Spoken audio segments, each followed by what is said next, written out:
Okay, I've got a question. What do an indie bookstore, an unfinished manuscript, and literary genius Jane Austen have in common? Well, somehow, believe it or not, they are all key plot points in 2024's Love and Jane. We've got a lot to talk about, Josh. We do, Jennifer. We'll unwrap it all on this episode of Do You Watch What I Watch?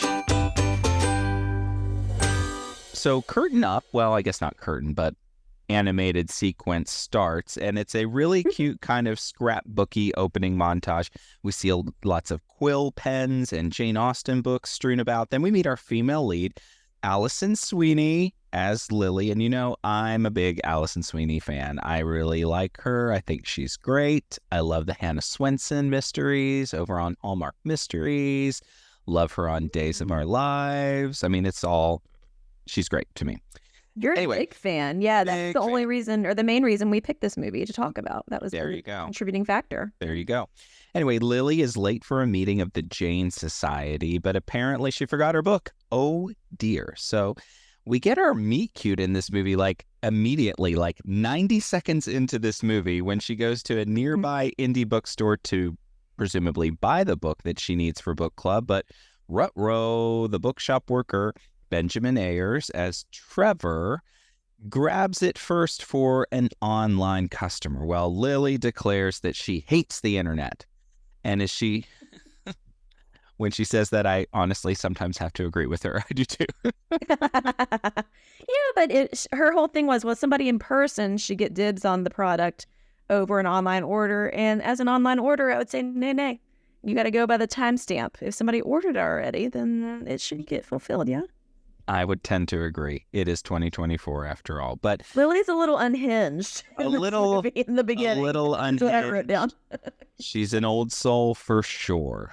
For sure. So she's off to her meeting at a local watering hole for an eclectic book club where they chat about why they love Jane Austen. Clearly, it is Loveuary, and Hallmark is all in on Jane Austen this season. We are getting multiple Jane Austen movies, and this is just one of, I think, 4 that they're doing under the Jane Austen umbrella. Yeah. Do they have like a branding deal with her estate or something? Like, any idea why? No. Or if they just did like some research and figured out that there's a cross-section of Hallmark movie lovers and Jane Austen novelle lovers, and they're like, this will be perfect. I don't know. I've never read a Jane Austen, and I've only seen parts of Sense and Sensibility. Or no, Pride and Prejudice. Pride and Prejudice. Sorry. Well, sorry, I'm not a Jane-a-maniac like our Lily. How about you? A Jane-a-maniac. I love that. I gotta wonder the Venn diagram of Hallmark movies and Jane Austen fans, how they decided that was wide enough to sustain 4 movies is beyond me. But, okay. It must have been, the research and development must have been promising because, they've put all their eggs in that basket for the month. They have. And to your question, I've read a couple of Jane Austen, mainly because of high school English, but not since then. But, she is prolific, and she, great author. Why not? People love her. If you love her, you love her. So there you go. Yeah. Anyway, the bar's owner where they're having book club, however, winds up dropping a pretty big bomb pretty quickly. He is retiring. He's closing the pub, and the Jane Society will have to find a new location for meetings. This is apparently a problem for cost reasons. And I'm like, can't we just meet at a Panera somewhere or something? Like... Any coffee shop would probably. I had my small group, my Bible study, met at a coffee shop on Wednesday nights for a couple years at least. And no one ever. I think they enjoyed it. Actually, they loved having people there. I mean, we would get a pastry or a drink, but not a big expenditure. Yeah. She liked the pub because it felt very Jane, historic and whatnot. It really just set the scene, I guess, more than a Panera would.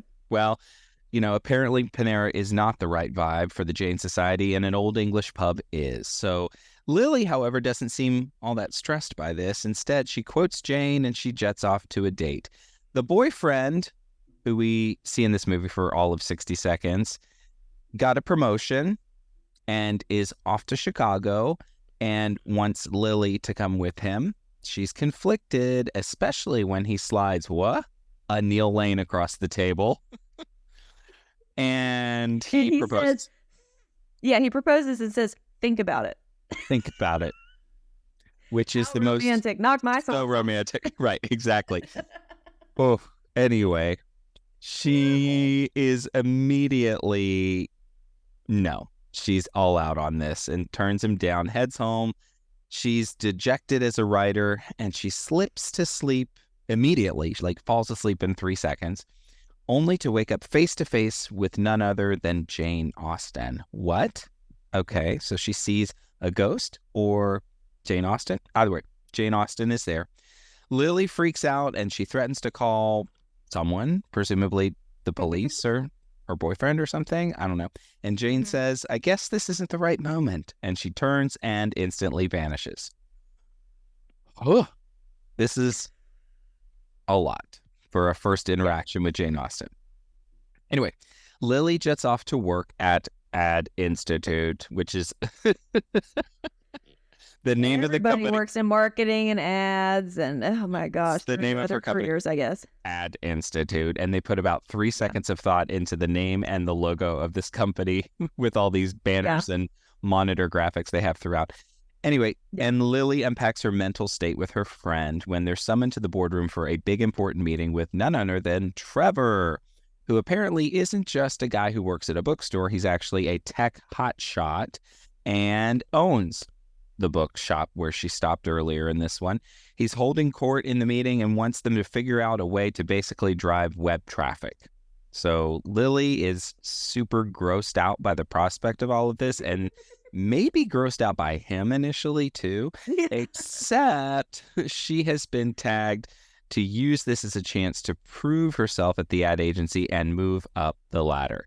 Did you buy this early development of the plot, Jennifer?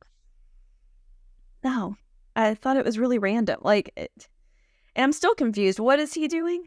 Why does he own the bookshop? And he has that favorites online thing, which is we already kind of have that. We have Goodreads for books. I guess this is all in one place. If you have a favorite anything, you go to this website. Is that the deal? But they also make reference to this bookstore being a loss leader, which in the world of business is basically like the thing that you're doing just to do it, to drive other people to buy other things, not necessarily to make a profit off of your thing.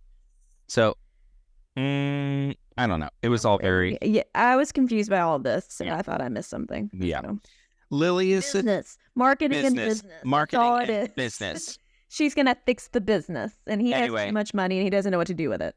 It's kind of like a big bad developer trope at the end of the day, and Trevor's the big bad developer. Maybe. I thought he was going to tear down the bookstore, and he didn't. He just wants to rip its soul out and make it some sort of corporate America. Something. Commerce, business.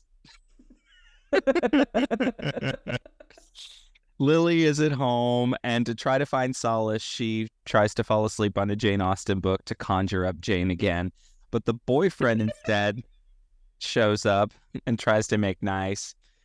Lily sees witchcraft. I know it does. Conjure her up. That's what she does. Sense and sensibility. A pinch of this. She's like, please, Jane. It's like has her Ouija board it's out. a Ouija. Exactly. Come on, Jane. Yes or no? I don't know. It was all a lot. Yeah. Anyway, the boyfriend instead shows up and he's trying to make nice. Lily sees Jane suddenly appear, but only for a fleeting second, and she kicks the boyfriend out ASAP. She wants to chat. I can't stand him. Why was she ever with him? Yeah. She hated him even before he proposed. Yeah. Zero chemistry with the guy. Zero chemistry, boyfriend's gone. Sure enough, she's there, Jane is, and she immediately slips into a therapist role with Lily, which starts with a primer, of course, on how to do a traditional British tea service. Okay. Lily slurps her tea and immediately gets side-eye from Jane right before the commercial. Okay. Later... There were some laugh out loud moments for me in this first half. Like, that whole montage of Jane being so repulsed by Lily did make me chuckle. And then earlier when Lily was telling her work friend, hey, I think I'm seeing stuff. Do you think I should undergo some cognitive tests? Her delivery of those lines did make me laugh. Yeah, I agree. I thought the same. Another funny moment actually happens here when Bobo Alexa, which in this movie is named Kimmy, plays harpsichord music for the two ladies, and Jane teaches Lily how to dance. It is slightly bonkers to me. It's like a fever dream. It's a fever dream. Like, Lily might need to be institutionalized for Yeah, like something. Lily's been drinking too much NyQuil or something. There's something amiss. Yeah. Anyway, Lily soon unpacks the dance lesson with her work bestie, who seems unrealistically cool with the fact that her friend is dancing with a ghost. The bar owner then summons Lily over and says, you know what? I've got a solution to this quandary about the Jane's Society and where you're going to meet. Of course, it's Trevor's bookshop. He's there inexplicably to help pitch this idea as part of his master plan to Amazon.com, the place, and get more people interested in the bookstore and turn it into a web hub of sorts. Again, we're all very confused on what business, web commerce, business. And P.S., the Jane Society had approximately, 12 people? Yeah. Like, it's not like we need to rent out a theater or a church or a reception hall for the Jane Society to meet. It's church small group-esque size. It could meet in someone's living room comfortably. Living room, perfect for the long table at Panera. This is too much. It's too much drama for the Jane Society. What you need to know, listeners, this is not unfolding in a small town. This is not small town, nowhere, USA. This is presumably some sort of big city. So, I mean, okay. On every corner, there should be a couple booths or tables we could push together to accommodate the Jane Society. There you go. There you go. Anyway, Lily's unhinged. So Lily's unhinged, and she's also a little bit of a smitten kitten at this point when Trevor starts offering his bookshop and says she'll have to check it out with the rest of the group. And she's suddenly so nervous, and she trips on her way leaving the pub, which goes to show you she is just a funny, funny gal who is maybe possibly in love and seeing ghosts. I didn't think she was in love at this point. I thought she was just not awkward. Wanting to engage with him. Yeah, that could be it. That's why she didn't want to meet in his future business book. Oh yeah, I'll buy that. That makes more sense. They do keep showing up. So she's like, okay, he offered to make me tea and crumpets for my Jane Society, so maybe I'll give in. Yeah. I don't know. No, yeah, okay. A coworker invites Lily and her work friend over for snacks, work talk, and maybe a little bit of flirting. So it's Lily and this friend who's a girl at work, and then another friend who's a guy at work. And the girl and the guy and Lily, it sort of turns into a B-plot love triangle weirdo thing here, and it's a little odd. It's clear the guy likes... girl coworker... Oh, go ahead. No, I was just going to say, it's clear that the guy likes Lily, but the friend likes him, so... No, but he liked the friend. Exactly, but at this point, they wanted you to think that he liked Lily, I thought. Yeah. So, I don't know. Anyway, Jane's back at Lily's place later that night as she is brainstorming, I guess, ad campaign ideas for this bookshop that they want to turn into Amazon.com or something. Jane pivots to the manuscript that she found in Lily's trash and tries to encourage her to go for writing as a career. But that hits a nerve for Lily, who gets a little bit cranky, and Jane immediately vanishes. So, sore spot. Because I think the Jane Austen estate is like, yes, and then you will send her dumpster diving for manuscripts, yes, and you will turn her into a ghost to dance around. Yes, that all sounds great. Gotta wonder how much the Jane Austen estate had approval over plot points and just what the script would look like and what she would say. I mean, you gotta think that they have a vested interest to make sure she's represented well. Yeah. Representation, yeah. I don't know.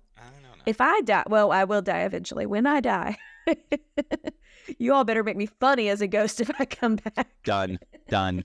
I want to be putting whoopee cushions under people, rubber chickens, not dumpster diving for manuscript. I want to just I just want to put like headphones on people magically, like podcast headphones. I can't hear anymore. Like zany stuff. Bonkers things.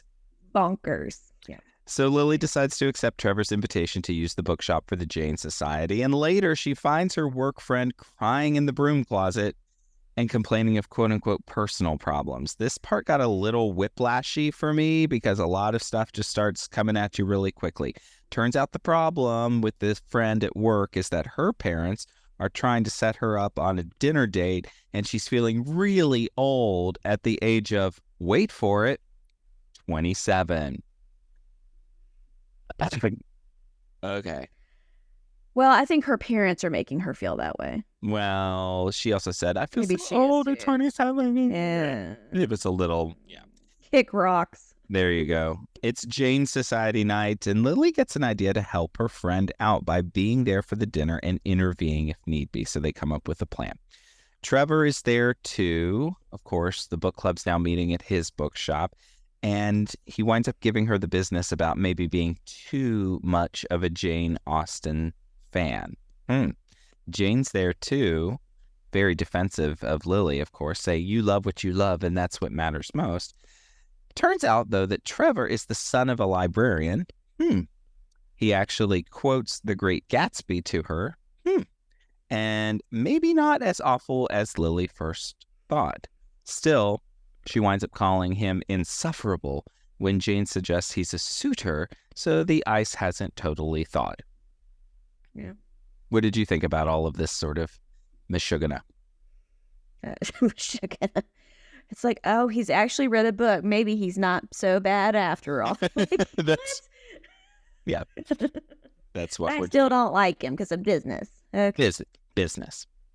Well, the ad team is on the struggle bus trying to figure out how to do this stuff with his shop, whatever. Lily is fretting and Jane is there in her office. So Trevor pops by just like a hotshot client always does, to say hello. It turns out the guy they work with likes Lily's friend, not Lily. So that's good news right there. So we get some clarity on the love triangle. Now Lily has to figure out a way to get them together on top of everything else going on with her life. She's a whiz. So stressed. She's busy all the time. Seeing ghosts. Jane Society really, it takes up a lot of her margin there. Right? Anyway, so we get a matchmaking montage. Oh, and Lily does finish her manuscript, so things are starting to look up for her. So there you go. Congratulations. Yeah. She later runs into Trevor outside of the pub, and he's carrying a copy of Pride and Prejudice. He invites her out for a walk. They stroll an alleyway antique shop, I guess that's what it was, and talk about their mutual love of reading. It's very nerdy and very flirty. And she's cold, of course. Mm-hmm. So he's like, oh, do you want my coat? Okay. Now, this is what I will never understand. This is a trope in all these movies. A man gives you a coat and they just like drape it. They don't, if you give me a coat and I'm cold, I'm putting both arms in. I'm putting my hands in the pockets. I'm probably like looking for change and see if I can find anything. Like, I'm not just holding the coat around me. That's a lot of work, especially if I'm doing antiquing in an alley. Yeah, you don't have your hands to pick up anything. Yeah. Yeah, it bothers me. Mm-hmm. Lily botches it when she's supposed to be helping keep an eye on her friend's date. It's a little bit funny because she falls all over herself and she misreads a signal. And she actually causes a scene, which I thought was pretty funny. And then Jane basically says, I told you so, which, gee. So Jane. So Jane. That's so Jane. Anyway, the gals bond over Lily's awesome manuscript. They're just like two gal pals throwing popcorn back and forth at each other, having a good old time, almost leading you to forget that Jane Austen is, in fact, a mirage or a ghost or right. It's like we have a pillow fight next. Right, exactly. It was very high school sleepover. Mm-hmm. She wakes up to a publisher interested in making her manuscript a book, which happened in approximately 45 minutes after she submitted said manuscript. Wow. I don't think the publishing industry works quite that fast. Probably not. Just saying. The subplot with the friend and her date gets wrapped up really quickly, I made note of. Turns out he's already seeing someone, so they can bond over meddling parents instead. So this whole thing that the friend was worried about, that her parents are trying to set her up with this guy, it turns out the guy already has a girlfriend, so we didn't need this subplot at all. It was and now she can be interested in the guy at work who looked like, who's the comedian that was on SNL that did like, I'm on a boat? And he's on... who was that guy? He's on the police comedy, too. Oh, Andy Samberg? Yes. I thought he looked like Andy Samberg. Yeah, there you go. Anyway, Lily, at the big presentation for Trevor, gives an impassioned speech about the value of indie bookstores. It is a hit, as evidenced by the positive mumbles. Literally, when she figures, it's like, Oh, that was great. That was great. So great. Yes, yes. Later, Lily meets with the book publisher over coffee, who lets her know that Trevor just acquired the company. Lily puts it together, and this is our oopsie doodle. Bum. So Trevor is obviously Moneybags and just acquired this big publisher who now has interest suddenly in Lily's book. And so Lily's thinking, oh gosh, well, of course, he just bought a publisher to publish my manuscript, which quite the gesture. Quite the gesture. Can't believe him. First he gave me his coat because I was cold. Now he's buying publishers for me. Boo, Business. an independent woman. Jane would have never done this. Business. And with that kind of attitude, she goes off to confront him about it. We're back at the Jane Society. Lily is so distracted. She announces that she's taking a leave of absence from serving as president of this distinguished group, and she's instead going to go to England. Her friend suggests that she has a suitor, which she most definitely doesn't want to talk about until, what do you know, said suitor, Trevor, shows up and says he'd like to apply for the job. They lay it all out there in the middle of the bookstore, and they kiss. Later, Lily is at home looking for Jane, only to spot her on a park playground bench.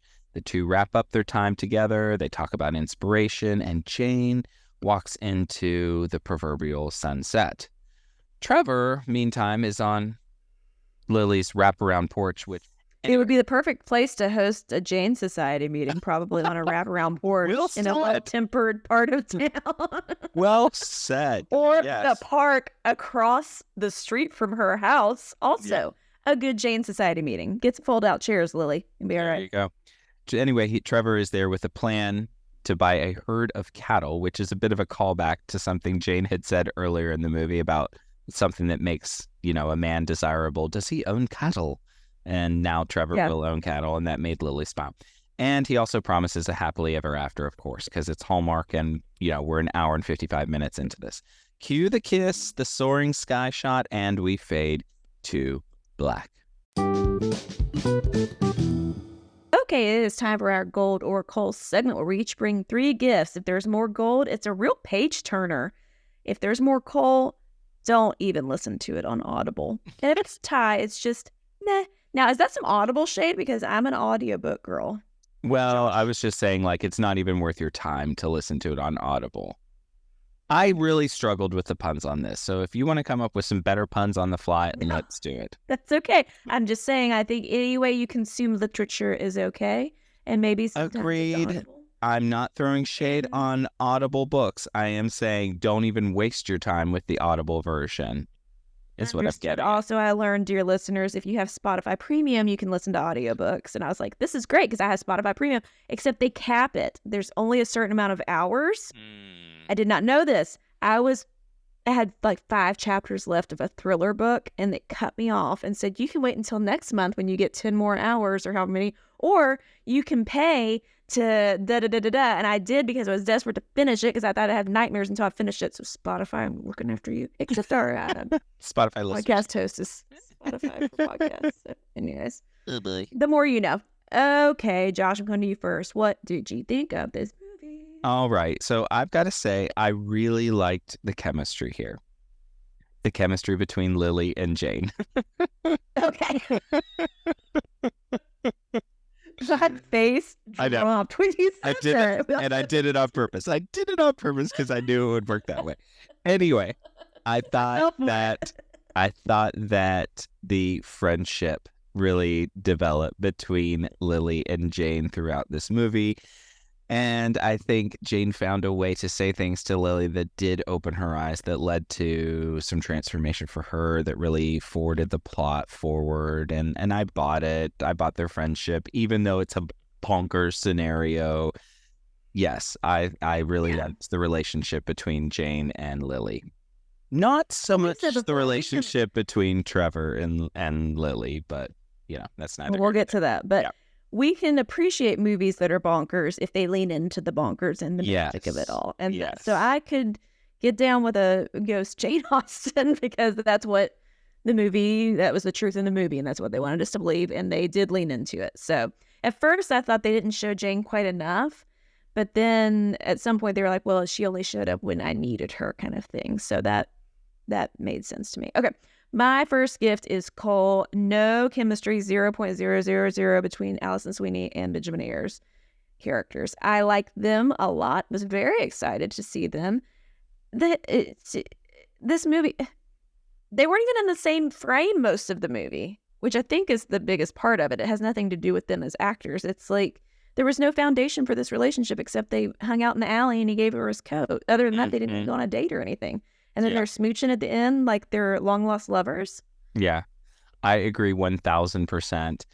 We did get that scene of them at the antique market and he offered her coat, which sort of made me want more of that in this movie. Like, I could have gotten on board if we saw more of them actually building a relationship. Instead, it was just sort of like happenstance, and as you said at the end, kind of just thrown together, yada yada, in a way that I didn't think. She didn't even like him most of the movie. Yeah. And now he's on her front porch. I don't know. He's buying cattle. It's not up for me. Sorry. My next gift is going to be gold. I thought this could have wound up being entirely wacky and off-putting, but you kind of said this a little bit earlier. They leaned into it, and I found the premise of this really strangely endearing in this way of where Lily, really wanted to figure things out, right? And was able to do that because of her friendship with Jane, and I think that there are people out there who love Jane Austen enough that they study her and think to themselves, what would Jane Austen say, or what would Jane Austen do? And I think that that's what we got in this character, and I found that strangely endearing. I'm always, like we say, I'm always down for self-awareness, and I feel like this was one of those where she was kind of on a journey with herself and thankfully had this ghost premonition, something, I don't know, in Jane Austen that sort of helped her grow, which, I liked. WWJD, what was Jane do? The rebrand. The rebrand, exactly. Yeah. I'm gonna give some coal. I thought this movie was terribly boring. I'm sorry. It did not hold my interest at all. I was counting down the minutes until it was over. Yeah. My last gift is going to be coal. This subplot with the friend and the love triangle, totally unnecessary. We didn't need it. And you know what made it even more frustrating for me? It never got resolved. Like, we never saw a scene with the two of them together. Yeah, it's not like we saw that she started bringing him to the Jane Society meetings with her or anything. That would have been an easy fix to just put a bow on that thing, and we never got that. And I was just like, don't invest time in trying to make that kind of thing a subplot and not give us the payoff on it.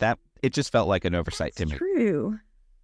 Oh, I didn't even realize that because I didn't care about them as characters, but now. Exactly. And it's like, now what could have been? we could have seen a scene with them, out to dinner with the other two or something like that. I mean, there would have been a way to do that easily, and they just didn't. And that just frustrates me. It's like, please don't waste my time with a subplot. It's on the cutting room floor somewhere. Wrap up. Exactly. It is. Exactly. So yeah. I'm going 3 for 3 coal on this one. I'm sorry. I liked the idea of the Jane Society. I thought they could have been quirky and zany and fun and nerdy and all that. We didn't get enough of them. I actually wish we knew more about them. There was the one guy that she was like pulling teeth to get to talk in the first meeting in the opening of the movie. And then there was the trucker with the trucker hat that said, "I heart Jane," which I did think was funny. But the other people didn't even really speak at all. So I wish we could have gotten to know them more. Yeah. And we have seen Hallmark do ensemble movies really well. I'm thinking Holiday Road's a perfect example. Yeah. You could have almost done something, maybe done this entire movie, but with that group of people in a way where it was still the same kind of plot, but in that kind of a setting. I don't know. That might have been a little bit better for me too, but I agree with that. So Jane visits multiple people. There you go. Bottom line, we only had 2 pieces of gold, 4 coal. We're not so sure it's worth your time. We're going to call it, not even really worth the audible listen. So, final thoughts for you. Yeah, it just didn't do it for me. I'm sorry. Maybe, and maybe a lot of the magic was lost because I know I could tell enough. I know enough about Jane Austen to know there were references to novels and characters and things throughout that I probably did not fully appreciate because I am not familiar with the literature. So that's on me. Jane Austen fans may have loved it. I'm sure they did. Good for them. And if you loved it and feel differently, please feel free to let us know. Weigh in on our social media channels and let us know. We would definitely want to continue dialoguing, but for us, it just sort of missed the mark. Not necessarily one I would ever really want to go back and watch again. Yeah. And that, friends, is another episode of Do You Watch What I Watch? Special thanks to our dear friend Nick Schwartz for writing our theme song, and of course to you for taking the time to listen and watch. Hey, if you like our podcast, be sure to review, subscribe, tell a friend. We're on Facebook, we're on Instagram, we're on Twitter. Give us a follow, leave a comment. We love connecting with you guys. The links to all the socials are at doyouwatchwhatiwatch.com. Stay tuned to our socials for a heads up on what we're watching, recapping, and reviewing next. And as always, you can bet we'll have much to discuss. But until then, may your days be merry and bright. We will see you soon.